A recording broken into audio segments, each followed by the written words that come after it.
जय हिंद दोस्तों, आपका अपने YouTube channel service to saving guide में बहुत बहुत स्वागत है। आज के इस वीडियो में हम आपसे केंद्रीय कर्मचारियों के लीव ट्रैवल कंसेशन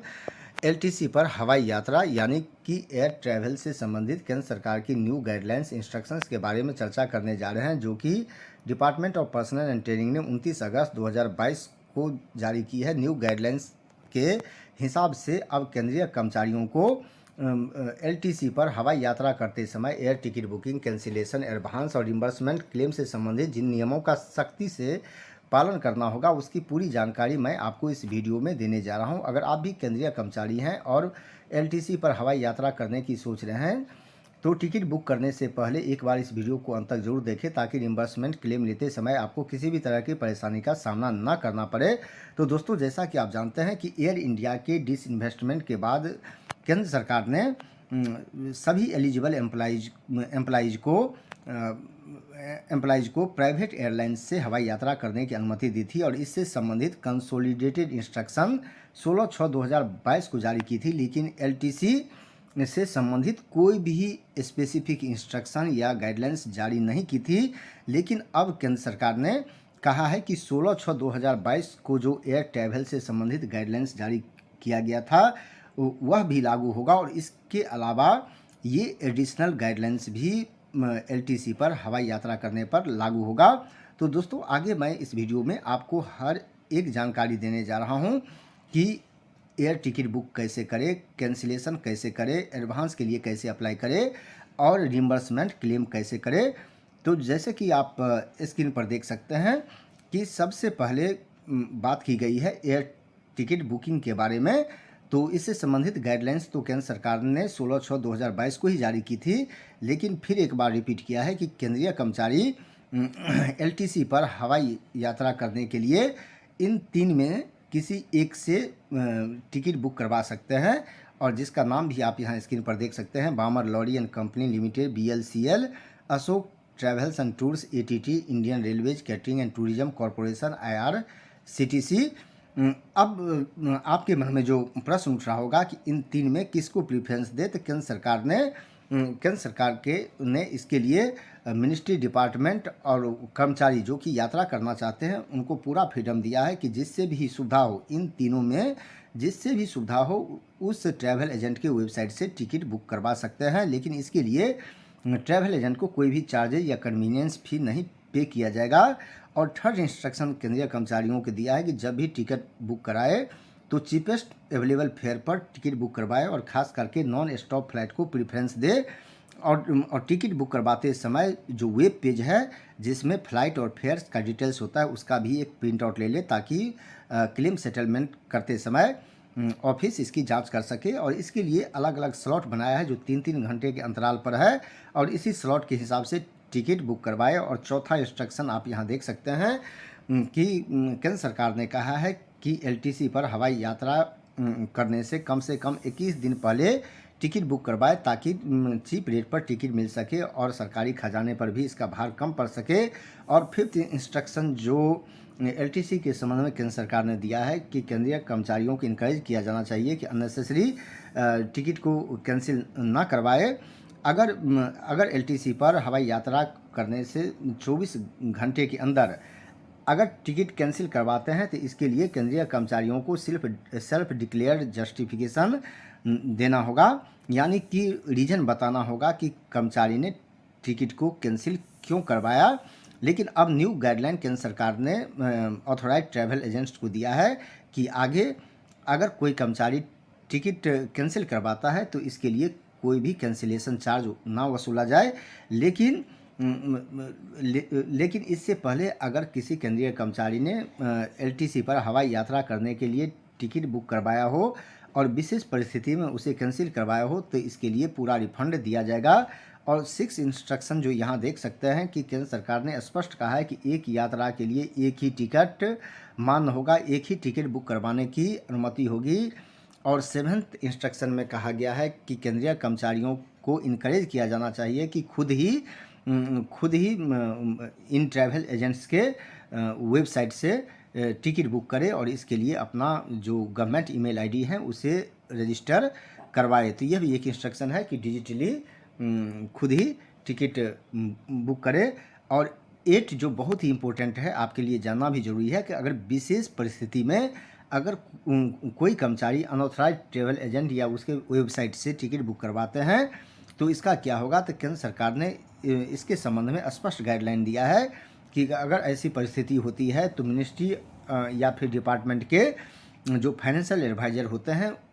उनको ये अधिकार दिया गया है कि इस नियम में ढील दे सके। और जहाँ तक हेड ऑफ डिपार्टमेंट की बात है तो जो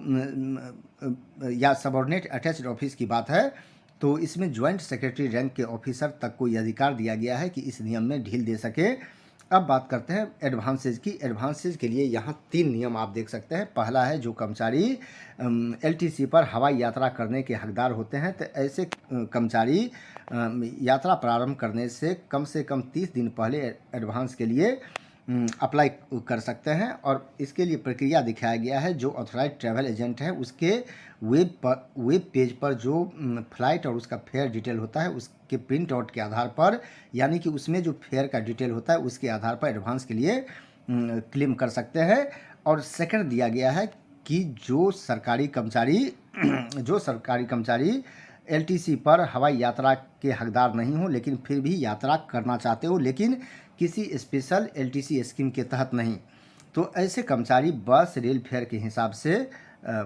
एडवांस के लिए अप्लाई कर सकते हैं। और तीसरा कंडीशन जो बताया गया है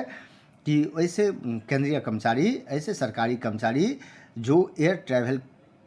ट्रैवल के हकदार नहीं हो लेकिन स्पेशल एलटीसी स्कीम के तहत यात्रा करना चाहते हो तो ऐसे केंद्रीय कर्मचारी एलटीसी के लिए एडवांस के लिए अप्लाई कर सकते हैं। लेकिन अपने हेड क्वार्टर से कोलकाता, गुवाहाटी, चेन्नई, विशाखापट्टनम, दिल्ली, अमृतसर तक बस या रेल जो भी एंटाइटल क्लास है उसके लिए फेयर का कैलकुलेट करके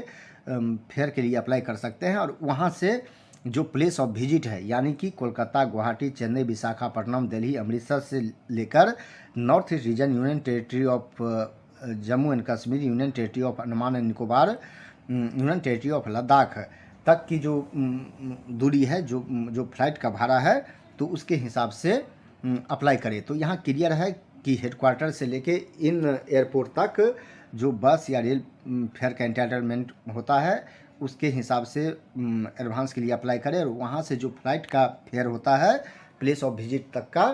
तो उसका जो बनता है तो दोनों मिलाकर एडवांस के लिए अप्लाई करें। अब रिम्बर्समेंट की बात करते हैं। तो जैसा कि पहले बताया गया है कि जो केंद्रीय कर्मचारी एलटीसी पर हवाई यात्रा करने के हकदार होते हैं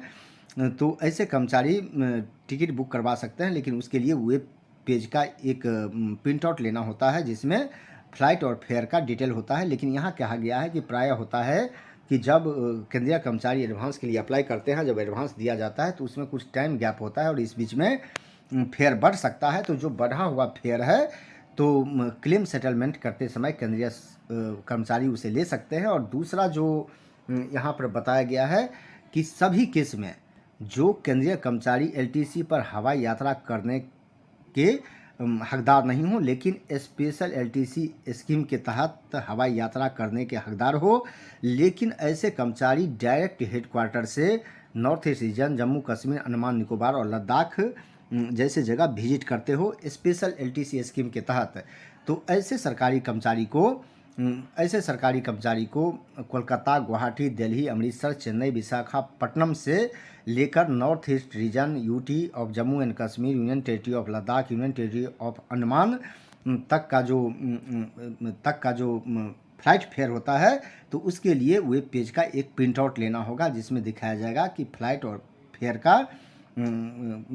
और फेयर दिखाया जाएगा तो उसको लेना होगा। तो इसे मैं थोड़ा और क्लैरिफाई कर देना चाहूँ कि ऐसे जो कर्मचारी एलटीसी पर हवाई यात्रा करने के हकदार नहीं होते हैं लेकिन डायरेक्टली हेडक्वार्टर से लेके नॉर्थ ईस्ट रीजन या अंडमान निकोबार, लद्दाख तक की यात्रा करते हैं तो इस केस में यहाँ 2 तरह से रिम्बर्समेंट किया जाएगा। हेडक्वार्टर से लेकर जो कोलकाता, गुवाहाटी, दिल्ली, अमृतसर, चेन्नई, विशाखापट्टनम है यहाँ तक जो बस या रेल का फेयर होगा, जो एंटाइटल क्लास होगा उसके हिसाब से फेयर पे किया जाएगा। और वहाँ से नॉर्थ ईस्ट यानी कि वहाँ से जो नॉर्थ ईस्ट रीजन या जम्मू कश्मीर, लद्दाख या अंडमान निकोबार आइलैंड तक का जो फ्लाइट फेयर होगा वो पे किया जाएगा। लेकिन लेकिन इसके लिए वेब पेज का एक प्रिंट आउट देना होगा। और आप कह सकते हैं कि अगर उस सेम टाइम में फ़्लाइट ना हो तो जिस समय में ऐसे सरकारी कर्मचारी अपने हेडक्वार्टर से यात्रा करते हैं तो कहता है कि जो 3-3 घंटे का स्लॉट बना हुआ है तो उससे अगले स्लॉट का प्रिंट आउट दे सकते हैं, जिसके आधार पर कैलकुलेट किया जाएगा। लेकिन दोनों कैलकुलेशन के बाद भी एक्चुअल फेयर मिलेगा, यानी कि सरकारी कर्मचारी को जितना खर्च हुआ है वही मिलेगा। तो यहाँ क्लियर करने की बात है, अगर दोनों को मिला के बस या रेल का जो यात्रा होता है और स्पेसिफाइड एयरपोर्ट से जो नॉर्थ ईस्ट रीजन तक का या अंडमान निकोबार लद्दाख तक का जो फ्लाइट का भाड़ा होता है, दोनों को मिलाकर अगर डायरेक्ट फ्लाइट के भाड़ा से कम होता है तो वो मिलेगा,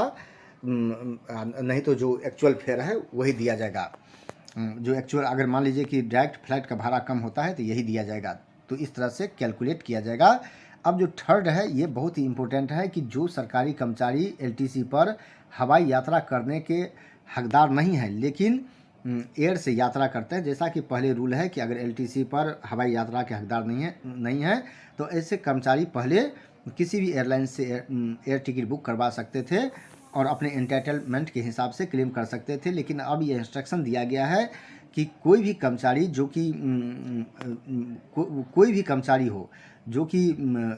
एलटीसी पर एयर ट्रैवल के हकदार नहीं हो लेकिन एयर से ट्रैवल करते हो या करना चाहते हो लेकिन स्पेशल एलटीसी स्कीम के तहत नहीं, तो ऐसे कर्मचारियों को भी इन्हीं ऑथोराइज ट्रैवल एजेंट से टिकट बुक करवाना होगा, नहीं तो रिम्बर्समेंट नहीं दिया जाएगा। और बुक करवाएंगे इन्हीं ऑथोराइज ट्रैवल एजेंट से, लेकिन रिस्ट्रिक्टेड टू एक्चुअल फेयर, यानी कि जो उनका एक्चुअल फेयर बनता है मिलेगा वही पहले की जैसे। लेकिन टिकट जो है पहले जैसे अब फ्रीडम नहीं रहा कि किसी भी प्राइवेट एयरलाइन से बुक करवा ले। अब इन्हीं तीनों ऑथोराइज एजेंट्स के थ्रू प्राइवेट एयरलाइंस का भी टिकट बुक करवाना होगा। तो दोस्तों ये न्यू गाइडलाइंस है एलटीसी के बारे में, जितना संभव था कम समय में मैंने समझाने की कोशिश की। और ज़्यादा जानकारी के लिए आप इस पूरे सर्कुलर को देख सकते हैं और मुझे पूरा विश्वास है कि लगभग आपको पूरी जानकारी मिल गई होगी। वीडियो अच्छा लगा तो आप इसे ज़्यादा से ज़्यादा लाइक और शेयर जरूर करें। इस वीडियो को देखने के लिए आपको बहुत बहुत धन्यवाद।